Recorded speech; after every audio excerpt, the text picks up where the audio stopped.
Hi guys, എല്ലാവർക്കും ഒരു പുതിയ വീഡിയോയിലേക്ക് സ്വാഗതം. ഇന്നത്തെ വീഡിയോയിൽ നമ്മൾ ഡിസ്കസ് ചെയ്യാൻ പോകുന്നത് എങ്ങനെ നമ്മുടെ സ്മാർട്ട് ഫോണിന്റെ ബാറ്ററിയെ നമുക്ക് കാലിബ്രേറ്റ് ചെയ്യാം. ഈ കാലിബ്രേറ്റ് ചെയ്യുന്ന ഗുണം എന്ന് വെച്ചിട്ടുണ്ടെങ്കിൽ നമ്മുടെ സ്മാർട്ട് ഫോണിന്റെ ബാറ്ററിയുടെ ഡ്രെയിനിങ് ഇഷ്യൂവിനെ ഒരു പരിധി വരെ നമുക്ക് സോൾവ് ചെയ്യാനായിട്ട് സാധിക്കും. അപ്പോൾ അത് എങ്ങനെയാണ് ചെയ്യേണ്ടതെന്നുള്ള കാര്യത്തെ കുറിച്ചാണ് ഇന്നത്തെ വീഡിയോ നമ്മൾ ഡിസ്കസ് ചെയ്യാൻ പോകുന്നത്. അപ്പോൾ നിങ്ങൾക്ക് വീഡിയോ ഇഷ്ടപ്പെടുകയാണെങ്കിൽ ലൈക്ക് ചെയ്യാൻ മറക്കരുത്. ലൈക്ക് ഒരു 500 ലൈക്സിന്റെ ടാർഗറ്റ് മാതിരിയാണ് നമ്മൾ സെറ്റ് ചെയ്യുന്നത്. അപ്പോൾ നിങ്ങൾ എല്ലാവരും സപ്പോർട്ട് ചെയ്യുമെന്ന് ഞാൻ വിശ്വസിക്കുന്നു. അപ്പോൾ നമുക്ക് നേരെ വീഡിയോയിലേക്ക് കിടക്കാം.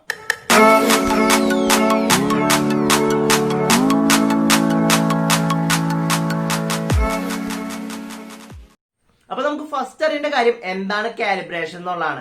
കാലിബ്രേഷൻ ഞാൻ ഒരു എക്സാമ്പിൾ ത്രൂ പറഞ്ഞുതരാം. നിങ്ങളൊരു വെയിറ്റ് തൂക്കുന്ന ത്രാസിന്റെ കാര്യം ആലോചിച്ച് നോക്കുക. ഡിജിറ്റൽ ത്രാസിന്റെ നമ്മളൊരു വസ്തു അതിന്റെ ഭാരം വെക്കുന്നതിന് മുന്നേറ്റ് അതിന്റെ മുകളിലുള്ള പൊസിഷൻ അല്ലെങ്കിൽ അതിൽ എഴുതിയിരിക്കുന്നത് 0 എന്നായിരിക്കും. അതിനുശേഷം നമ്മൾ ആ വസ്തു എടുത്ത് അതിന്റെ മേലേക്ക് വെക്കുന്ന സമയത്ത് അതിന്റെ വെയിറ്റ് നമുക്ക് കാൽക്കുലേറ്റ് ചെയ്ത് പറഞ്ഞു തരും. അപ്പൊ ആ 0 പൊസിഷൻ ഉണ്ടല്ലോ, അത് കറക്റ്റ് ആയത് മാത്രമാണ് ഈ വസ്തുവിന്റെ ഭാരം കറക്റ്റ് ആയിട്ട് നമുക്ക് കാണിക്കുള്ളൂ. അതുമാതിരി തന്നെയാണ് ഈ ബാറ്ററിയുടെ കാലിബ്രേഷൻ. ഈ ബാറ്ററി എന്ന് പറഞ്ഞൊരു ഹാർഡ്വെയർ സെക്ഷൻ ആണ്. ഈ ഇതിന്റെ ഉള്ളിൽ കാണിക്കുന്നുണ്ടെങ്കിൽ അതിന്റെ ഉള്ളിൽ നമ്മൾ ഡിസ്പ്ലേയിൽ കാണിക്കുന്ന വാല്യൂ ഉണ്ടല്ലോ, 85-95% കാണിക്കുന്നത്, അത് നമുക്കൊരു സോഫ്റ്റ്വെയർ നമ്മുടെ ഈ ബാറ്ററിയിൽ നിന്ന് കിട്ടുന്ന കമ്മ്യൂണിക്കേഷൻ നമുക്ക് കറക്റ്റ് ആയിട്ട് റീച്ച് ആയാൽ മാത്രമാണ് നമ്മുടെ സ്മാർട്ട് ഫോണിൽ കറക്റ്റ് ആയിട്ട് എത്ര പെർസെന്റേജ് ആണ് ബാറ്ററി എന്ന് കാണിക്കുള്ളൂ.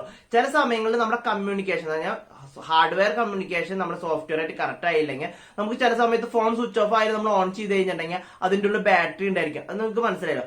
എന്നുണ്ടെങ്കിൽ ഒരു 4500 mAh ബാറ്ററി ആണെങ്കിൽ ഈ ഫോണിന്റെ സോഫ്റ്റ്വെയറിന് മനസ്സിലാവണം ഇത് 4500 mAh ബാറ്ററിയാണ്, ഇതിന് ഇത്രത്തോളം ഡ്രെയിൻ ആയി കഴിഞ്ഞാൽ ഇത്രത്തോളം പെർസെന്റേജ് കുറയ്ക്കണം നമുക്ക് മനസ്സിലാക്കണം. അതാണ് ഇതിന്റെ ഉള്ളിൽ നടക്കുന്ന ശരിക്കും ഒരു പ്രിൻസിപ്പിൾ. അപ്പൊ അത് കറക്റ്റ് ആയിട്ട് നടന്നില്ലെങ്കിൽ നമ്മുടെ ബാറ്ററി ചിലപ്പോൾ നല്ല ബാറ്ററി ഉണ്ടായിരിക്കും, ചിലപ്പോൾ ഫോണിൽ കാണിക്കും ബാറ്ററി പെട്ടെന്ന് ഡ്രെയിൻ ആവുന്ന കാണിക്കാം. അപ്പൊ അങ്ങനെ ഒരു മിസ് മാച്ചിങ് കാണാൻ സാധ്യതയുണ്ട്. അതിനാണ് നമുക്ക് ഈ കാലിബ്രേഷൻ കറക്റ്റ് ആയിട്ട് ചെയ്യുന്നത്. അപ്പൊ നമുക്ക് നെക്സ്റ്റ് അറിയേണ്ട കാര്യം നമ്മുടെ സ്മാർട്ട് ഫോണിന്റെ ബാറ്ററി എങ്ങനെ കാലിബ്രേറ്റ് ചെയ്യാന്ന് അറിയേണ്ട. അതിനായിട്ട് ഇപ്പൊ നമ്മൾ യൂസ് ചെയ്തുകൊണ്ടിരിക്കുന്നത് 70%, 40%, ഏത് പെർസെന്റേജിൽ വേണമെങ്കിൽ ആയിക്കോട്ടെ, അവിടെ നമ്മൾ നോർമലി യൂസ് ചെയ്യണമാതിരി തന്നെ യൂസ് ചെയ്തിട്ട് നമ്മുടെ ഫോണിനെ 0% ആക്കിയിട്ട് ഫോണിനെ സ്വിച്ച് ഓഫ് ആവുന്ന രീതിയിലേക്ക് ആക്കാം. അതിനുശേഷം നമ്മളൊന്ന് പവർ ബട്ടൺ പ്രസ് ചെയ്ത് നോക്കാം. വീണ്ടും ഫോൺ ഓൺ ആയി വരുന്നുണ്ടെങ്കിൽ 2%, 3% കാണിക്കണമെങ്കിൽ അതിന് നമ്മൾ യൂസ് ചെയ്തൊരു വീണ്ടും ഫോണിനെ 0% ആക്കണം. അതിനെ ഫുൾ ഡ്രെയിൻ ആക്കണം ബാറ്ററിനെ. അതിനുശേഷം നമ്മൾ ഫോണിനെ ചാർജിലിടണം. ചാർജിലിട്ട് നമ്മൾ 0 to 100% വരെ ചാർജ് ചെയ്യാൻ നോൺ സ്റ്റോപ്പ് ആയിട്ട് അതിന്റെ നമ്മൾ ഫോൺ യൂസ് ചെയ്യാനോ ഒന്നിനും പാടില്ല. ഫോൺ ഓഫ് ആയി എടുക്കുകയാണെങ്കിൽ ഫോൺ ഓഫ് ആയിട്ട് തന്നെ 100% ആയിക്കോട്ടെ, ഒരു പ്രശ്നവും ഇല്ല. അതിനുശേഷം നമ്മൾ എന്താ ചെയ്യണമെങ്കിൽ വീണ്ടും ഫോൺ ഓൺ ചെയ്യുക. ഫോൺ ഓൺ ചെയ്തതിനു ശേഷം വീണ്ടും നമ്മൾ യൂസ് ചെയ്യുക. സാധാരണ യൂസ് ചെയ്യണമാതിരി തന്നെ യൂസ് ചെയ്തിട്ട് നമ്മൾ 0% തന്നെ ആക്കുക. അതിന്റെ ഫുൾ ഡ്രെയിൻ ആണോ എന്ന് ചെക്ക് ചെയ്യണം. വീണ്ടും പവർ ഓൺ ചെയ്തിട്ട് ഫുൾ ഡ്രെയിൻ ആണെന്ന് ഉറപ്പ് വരുത്തിയതിനു ശേഷം നമ്മൾ വീണ്ടും നമ്മൾ 0 to 100% ചാർജ് ചെയ്യുക. ഇത്രയാണ് നമ്മുടെ ഡ്രെയിനിങ് പ്രോസസ്സും പിന്നെ നമ്മുടെ ചാർജിങ് രീതിയും ചെയ്യേണ്ടത്. അപ്പൊ 2 വട്ടം ഫോണിന്റെ ബാറ്ററിനെ ഫുൾ ഡ്രെയിൻ ചെയ്യുക. അത് കഴിഞ്ഞാൽ 2 വട്ടം ഫോണിന്റെ ബാറ്ററിനെ ഫുൾ ചാർജ് ചെയ്യുക. ഇങ്ങനെയാണ് നമ്മുടെ ഫോണിന്റെ ബാറ്ററിനെ കാലിബ്രേറ്റ് ചെയ്യുക. ഈ കാലിബ്രേഷൻ മിസ്റ്റേക്ക് വരുന്നത് എപ്പോഴാണെന്ന് ഇങ്ങനെ കറക്റ്റ് ആയിട്ട് വരുന്നത്, കറക്റ്റ് ആയിട്ട് നമ്മൾ ചാർജ് ചെയ്യാണ്ടിരിക്കുക, ചാർജ് ചെയ്യുന്നതിന്റെ ഫോൺ യൂസ് ചെയ്യുക, ആ ഫ്ലക്ച്വേഷൻ ഉള്ള വേരിയേഷൻ, അങ്ങനെയൊക്കെയാണ് നമ്മൾ മെയിൻ ആയിട്ട് ഈ കാലിബ്രേഷൻ മിസ്മാച്ചിങ് വരുന്നത്. പിന്നെ ഒരു കാര്യം എന്നുണ്ടെങ്കിൽ ഈ പറഞ്ഞിട്ടുള്ള ബാറ്ററി കാലിബ്രേഷൻ മെത്തേഡ് ഉണ്ടല്ലോ, എപ്പോഴും ചെയ്തുകൊണ്ടിരിക്കാൻ പാടില്ല. അത് നമ്മുടെ ബാറ്ററി കംപ്ലൈന്റ് ആണ്. നമ്മളൊരു 8 മാസം കൂടുമ്പോഴോ 9 മാസം കൂടുമ്പോഴോ ഒക്കെയാണ് ഒരു പ്രാവശ്യമാണ് ചെയ്യാൻ പാടുള്ളൂ.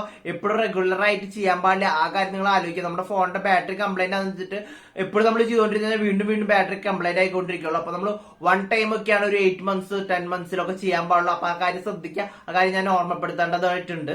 അപ്പൊ നിങ്ങൾക്ക് ഇന്നത്തെ വീഡിയോ ഞാൻ ഇതോടുകൂടി അവസാനിപ്പിക്കുകയാണെങ്കിൽ ഇന്നത്തെ വീഡിയോ നിങ്ങൾക്ക് യൂസ്ഫുൾ ആയി വിചാരിക്കുന്നു. വീഡിയോ യൂസ്ഫുൾ ആണെങ്കിൽ ലൈക്ക് ചെയ്യാൻ മറക്കരുത്. നിങ്ങളുടെ സപ്പോർട്ട് എന്തായാലും എനിക്ക് വേണം. അപ്പൊ ഒരു പുതിയ വീഡിയോ ആയിട്ട് വരുന്നവരെ വെയിറ്റ് ചെയ്യാം. Thank you for watching.